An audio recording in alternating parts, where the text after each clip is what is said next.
board.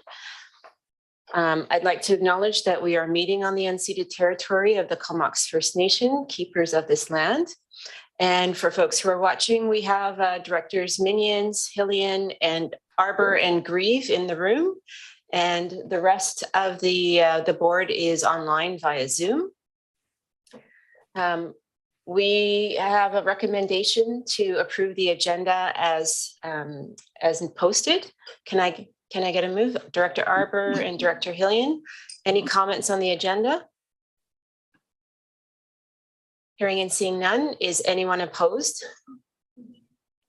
And that's carried. There is a recommendation as well to move in camera under 91E of the community charter. Can I have a motion? Moved and seconded by Arbor and Grieve. Any comments on the in-camera motion? Sorry, was that Hillian? Yeah, okay.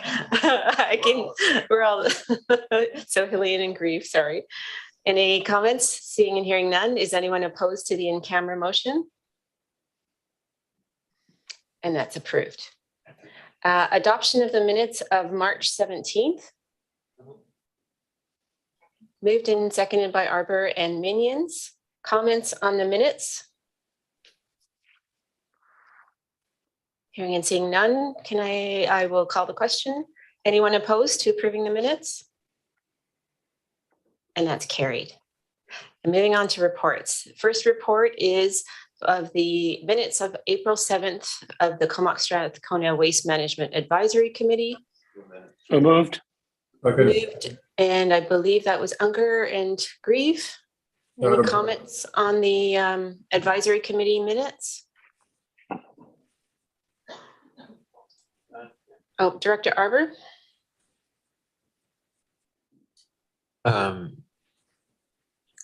Just a clarification. So when it says that they'll book the civic room and CVRD head office and offer both in-person and virtual format, was that applying to the advisory committee or to our board? Yes, that would be applying to the advisory committee. Okay, and do we have a hand up somewhere? Yeah. Davis. Director Davis. I just want to state for the record, I have access to none of the items in the closed agenda, so. Okay, thank you. Director Hillian. Thanks, Chair. I just want to note that in the people attending the advisory committee, Mr. Shaw from the City of Courtenay is listed as the Director of Transportation and Utilities. I believe he's actually the Director of Public Works Services.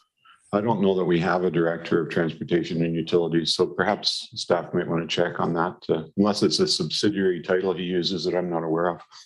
Thank you very much for that. We will check on that and correct it if it needs correcting. Thank you. Much appreciated. Okay. Are there any other comments on the advisory committee minutes? And apologies for the directors who can't open it right now. Hearing and seeing none. Anyone opposed to adoption? And that's approved. All right, the next item is a report from the 2019, if you can remember back, the pre-times of the CSWM Board Roundtable for receipt. Moved by Director Grieve. Second by Director Hillian. I see a hand up already. Director Abram, are you not able to open? Thank you, Madam Chair. No, I was able to open the item. And okay. On the action items, I know this is on receipt, but that's the only place this is, right? So I assume we can talk about the action items. I think I will have staff first present the report, and then we can speak to any of the items that staff present. Okay, so we'll hold your question. So I'll turn it over to staff. Thank you very much, Chair and Directors, and Vivian Shaw is here to present this report and answer any of your questions.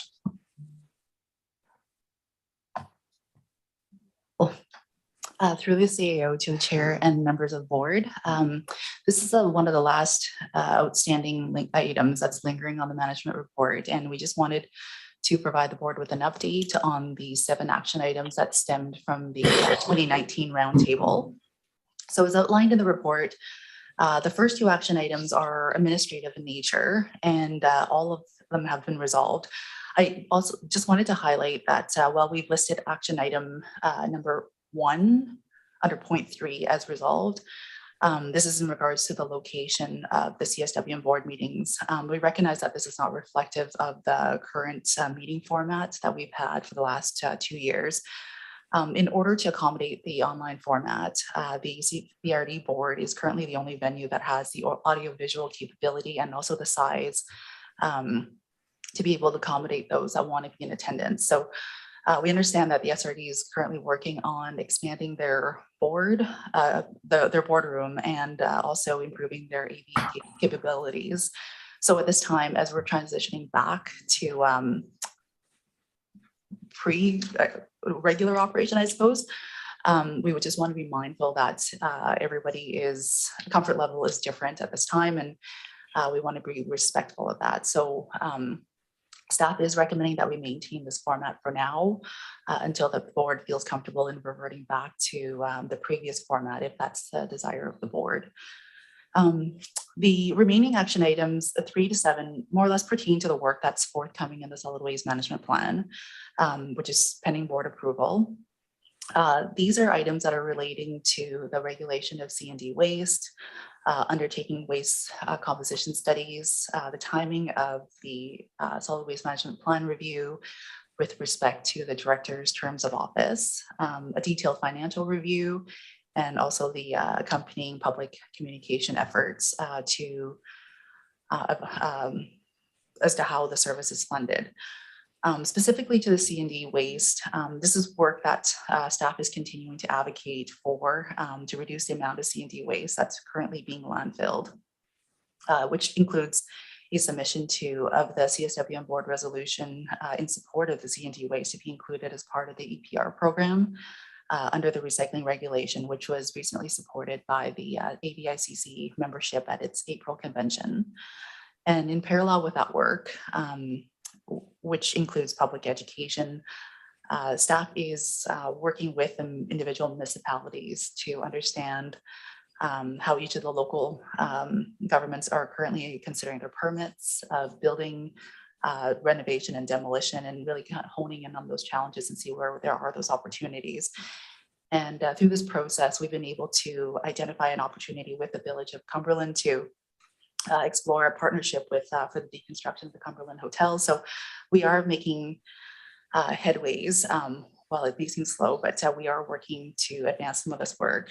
And as for some of the other work that's outlined, it coincides with the work that we're likely going to be undertaking within the context of this solid waste management planning. And at this point, because they are huge endeavors, we wanted to make sure that we're not duplicating those efforts, and we're proposing that we undertake that work as part of the solid waste management plan. That's a quick overview of this report. If you have any questions, I'm available to answer. Great, thank you. So I have Director Abrams and then Director Adams. Thank you, Madam Chair.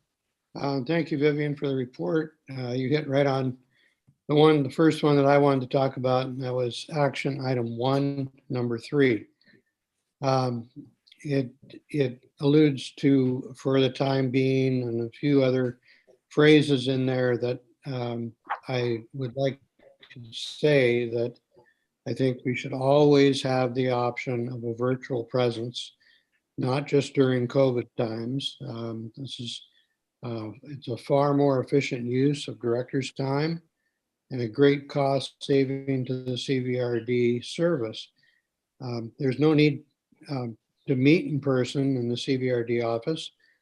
A virtual meeting will save, in my case, 2 to 3 hours each way in travel time. That's with ferry waits, ferry travel, driving time. And that's for me. And then it'd be even more for West Coast directors and the Cortez directors. So I suggest that we, remove those little sort of uncertainty caveats and leave it at that we continue to stick with the system of hybrid meetings. think it's a far more efficient way of doing business for people that are, 30 miles distant from each other or more. Madam Chair, I'll just ask Jake Martin. Don't know if it needs- Sorry, Director, was there something more? Madam Chair, I'll just ask. I don't know if that needs to be amended or what. Madam Chair, I'll just ask Jake Martins to provide comment with respect to the procedures and how they may accommodate that request or that action that you spoke of, Director Abram. Thank you, Russell, and through the chair. Thank you. Yes, so as Vivian noted, we certainly are experiencing right now a hybrid approach, and that's the approach we are intending to continue to provide to the directors. However, recognizing that certainly there may be interest from the board to still enable physical meetings to occur in Campbell River periodically. That is something, as Vivian described, we are looking at. So either way, we do want to see the technology provided so that directors can choose to participate electronically if they should wish. And our procedure bylaw amendment that occurred this year has enabled that as well. So unless there's anything further, certainly that's the course we're proceeding under. Right. So just to clarify, moving forward, we don't need a change. We've already changed our bylaws to enable us to continue a hybrid meeting in the foreseeable future. Correct. No changes required. All right, thanks. Director Abram, did you have a subsequent? Yeah, just a quick subsequent, the mention of setting up Campbell River in the future, possibly whatever. I'm assuming since Campbell River has that same bylaw that you have spoken of, that we could still continue with the virtual meeting, even if it was in Campbell River. Is that correct? Let's just get staff to. Through the chair, so Campbell River, whether it's the city or the SRD's bylaw, does not impact our operation here. We would follow the CVRD's procedure bylaw, and so that does enable electronic participation. It's really just the facility and whether it has the technological capabilities to accommodate that, and of course that the SRD is fine with us making use of their facility from time to time for that purpose. So that's the main requirements there. Okay, thank you for the clarification. Okay, thank you. So we've got a lineup of hands up. I'm going to go next to Director Adams and then Arbor, Unger, and Evans. So Director Adams. Thank you, Chair. And first of all, thank you to Vivian for an excellent report, really clearly laid out and well done. Just a couple of suggestions. Action items 5 and 6. In reading these, I strongly advise that decisions for any changes to the solid waste management plan are limited to the last half of the second year and the first half of the third year of the current 4-year election cycle. This is to avoid the potential decisions being made either from an uneducated or politically motivated perspective that may not be in the best interests of the service. I would hate to see decisions being made early in a term or at the end of a term that are not in the best interest of the long-term viability of the service. The second one is on action item 7, and completely agree that we need a better communication tool of the Comox Strathcona Regional Solid Waste Management costs and how they are distributed and charged to each municipality and electoral area. So again, well done on a great report. Just a couple of positive comments and suggestions. Thank you. Thanks, Director Adams. And I see that staff are noting that. Director Arbor. Thanks. I just wanted to comment on the item 3, which is our efforts around construction and demolition waste. And indeed, the report talks about, I think it passed unanimously our resolution at AVICC. And what was interesting in the package is they reference a similar resolution dating back to 2010, and then about 3 different ones in 2017, one in 2016, one in 2012, one in 2018. So I'm just wondering if, as a board, if, I assume this may go to UBCM next. And I'm just wondering who's championing this politically, or what's, I guess we are just through the resolution process, but knowing that this has been around for 10 years, is there a need for our board to consider more active representation to the province, meeting with ministers, etc.? Because it would be sad to see our resolution kind of just go into the basket of the other 8 resolutions that were presented on construction, waste and demolition. So I don't know if either our chair or our staff has some ideas, but I personally think it'd be worthwhile to do a push, building on the momentum gain in Victoria. Great, thanks. I'll ask staff if they. Sure. Might I suggest that that the board consider writing to the minister to advise of the success and the unanimous support of this resolution at AVICC, advising them it will likely be coming through UBCM and seeking their support or ideas on how success can be achieved. So my suggestion is for the board to reach out to the minister and press them, and perhaps that will lead to subsequent meetings or otherwise between yourself and the minister in advance of this coming forward at UBCM. So, I think I'll allow the a motion if that's is supported by the board after we approve the this item to write that letter to the minister. Okay. Thank you. And next up is Director Unger. Good morning. Thank you, Chair. Thank you, Vivian, for the report. Director Adams, a couple of good points there. But I want to comment back on having the virtual meetings, etc. Correct me if I'm wrong. For your outlying areas, if you've got a meeting in the CVRD boardroom or the SRD boardroom, you always have the opportunity to come virtually for weather conditions and stuff like that. I think people have to realize when you're running a meeting with 14 or 24 directors and staff, to have a hybrid model continually, it's very difficult for the chair to run. Hands up, hands down. Oh, I had my hand up first, that kind of stuff. So, for the time being, I'm okay with it. But I think as we proceed on, it'd be nice to get everybody back at the board table where good discussion is, and you can see everybody. Thanks. Thanks, Director Unger, as I juggle through all of the hands up. So much appreciated. Director Evans and then Director Grieve. Yes, thank you. Great report.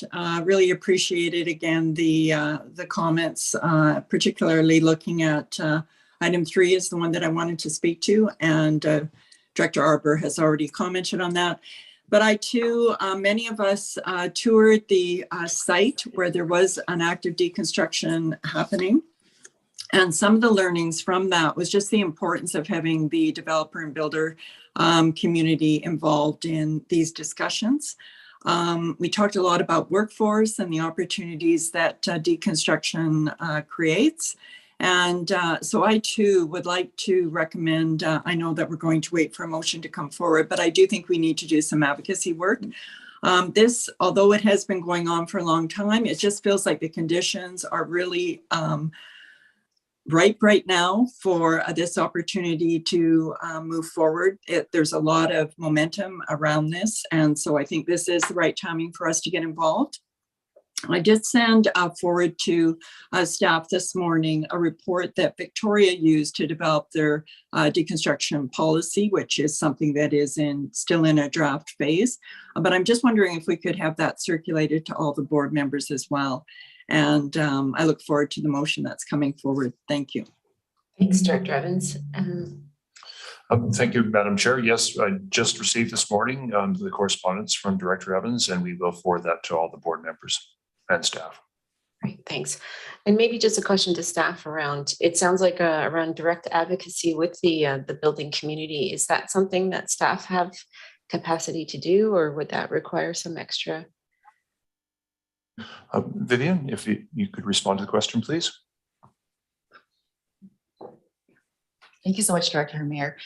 This is something that we are aware of, and we are working up at the staff level to advance that. So within the next few months, we're hoping to be able to bring forward another report just to provide the board with a better update in terms of our communication and advocacy work, especially in the public arena, in the public communication area.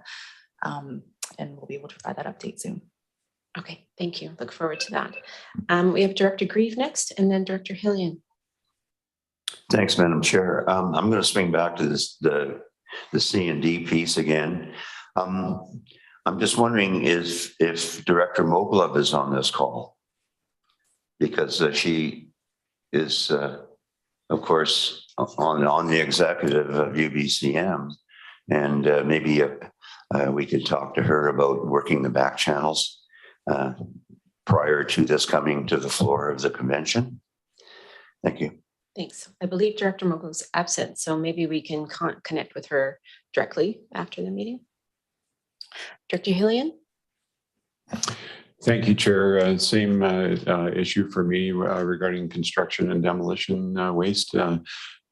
Excellent report. And I note that there's a house in my neighborhood right now that is being carefully deconstructed board by board. And I really think it's important that we highlight where this is happening. The Cumberland Hotel example is something that I think we should get media about. I'm also going to approach this neighbor and see if they would, how they would feel about that. Because I think if we can highlight champions out here who are doing this work, we may accelerate the fact that this is an idea whose time has come. Thanks very much. Great idea. Thanks, Director Hillian. I have Director Cornfield up next. Thank you, Chair. And I wasn't going to say anything at this time, but I have to, I guess. I'm a little concerned where I support the deconstruction and reusing as many of the materials as you can. I think it's important that we look at the cost that we're doing or for doing the deconstruction, because remember, if something is being remodeled, it all is going to, and we bring in a blanket saying people have to deconstruct rather than knock it down and take it away. Those costs are going to go directly to housing. And that's the part that is the biggest concern for me, is they changed the name from affordable housing to accessible housing. And as the costs keep going up, it takes a whole lot of people out of the housing market. So I think I would like to see as part of it that we look at the cost associated and whether that is a significant cost being passed on to the consumer. Great. Thank you for that point. I don't see any other hands up. I'll call the question on receipt then. Is anyone opposed to receipt of the report? Hearing and seeing none, it's approved. And would someone like to make that motion to write to the minister? Director Arbor, and a second? Evans. Evans, thank you. And Director Arbor, do you want to speak to it? Yeah, I had some wording, but I got too long. So just I'll erase my last section there. Move that the CSWM write a letter to the appropriate ministers to inform them of the successful C&D resolution at AVICC, and capturing Dr. Hillian's comments and highlighting current successes and challenges in our service area. Great, thank you. That's been moved and seconded. Are there any comments on the Director Cornfield? Well, just again, as long as that investigation, I forget what your second half of your resolution made reference to the successes and whatever, as long as that evaluation includes looking at the costs associated with it. Great. There is a nod there. Okay, and we're okay. Yeah, we'll get the wording from Director Arbor. Any other comments on the motion on the table? Seeing none, I'll call the question. Is anyone opposed? And that is carried. Thanks, Director Arbor, for that motion. Next item up is the CSWM management report for receipt. Move receipt. Moved and seconded. Sorry, who was the initial mover? We didn't see the, Thank you. Adams. thank you. And over to staff, or are there any questions? Just staff are available to answer any questions if there are any. Okay, I don't see any hands up and there's no lights on in the room then. Is anyone opposed to receipt? Hearing and seeing none, that is carried. We have an item under new business. So there's correspondence from Director Colborne regarding composting for rural communities for receipt. Moved Director Arbor. Second, I'll get Director Unger. And over to staff. This will be Director Colburn presenting its report or presentation that she has. Director Colburn, did you want to speak to it? Good morning, all. Through the chair to the board. Originally, last meeting, I believe it was, we received a report about the 2022 priorities and work plan. I was going to put forward, I didn't know whether it would be an amendment, a notice of motion, and this is where we've landed is as an item of new business. My caution with the wording of that report that we received was that in objective 1 for minimizing waste generation, the second bullet was about organics waste. And what it said in that report was that in the rural communities compost, that the board would support existing pilot compost programs. I thought that was limiting. And so I had discussions with staff and through them, my original motion that I had presented to staff was just essentially an amendment to that. And it had said that the committee, that the SWAT committee and staff further investigate, alternative technologies and other possible pilot projects for rural locations, including small scale and in-home options. Through the conversations with staff, the following motion or requested action is what's being presented here. And I thank staff for having those conversations with me. Of course, all of those things cost money and will have to be considered in the budgetary process. And so I leave this here for discussion on expanding a bit that possibly limiting comment in that one report that said support for existing pilot compost programs and maybe broadening that. So I will leave it to the board. Thanks, Director Colburn. We have a question from Director Arbor. Yeah, and maybe more of a comment of support for this rather than a question. On Hornby, we have a pretty successful composting program, which is not super labor intensive. We don't have bears on the island and things like that, so that kind of helps. It can be kind of open, but I think in the long term we're going to have a lot of our organics needs met with the collection system and the new central facility. But it's a question as to whether remote locations such as Zabalas and Cortez and the islands and places like that, I'm not sure if we'll come up with solution for those remote places. And if there's local solutions, it's small volume. I think your community, I forget Dr. Colburn, but I don't know, 300-500 people. So it seems like a small composting system if we did a little bit of planning, leaving no resident of our service area behind. It'd be interesting to see the cost anyways, of what it might cost or what it might look like. So I agree that for now, to not just exclude the possibility I would definitely support that. Thank you.